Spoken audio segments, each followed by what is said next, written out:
একসময় এক বিশাল জঙ্গলে এক অহংকারী হাতি বাস করত। সে ছিল জঙ্গলের সবচেয়ে বড় ও শক্তিশালী প্রাণী। তার শক্তির ওপর ভর করে সে ছোট প্রাণীদের সঙ্গে খারাপ ব্যবহার করত। একদিন প্রচণ্ড গরম পড়ল।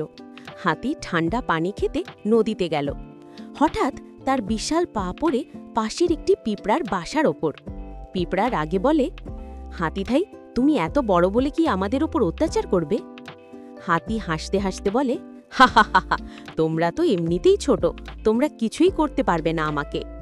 পিঁপড়া নেতা বলে, বন্ধুরা, অহংকারী হাতিকে শিক্ষা দিতে হবে। সে যেন বোঝে ছোট প্রাণীকেও অবহেলা করা ঠিক নয়।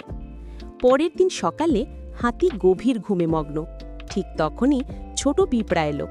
পিঁপড়া হাতির কানে ঢুকে তাকে এমন শিক্ষা দিল যা সে কোনোদিন ভুলবে না। পিঁপড়া বলে, তুমি যদি সত্যি ভুল স্বীকার করো তবে আমি বেরিয়ে যাব। সেদিনের পর থেকে হাতি আর কাউকে ছোট ভাবেনি। জঙ্গলের প্রাণীরা আবার খুশিতে দিন কাটাতে লাগল।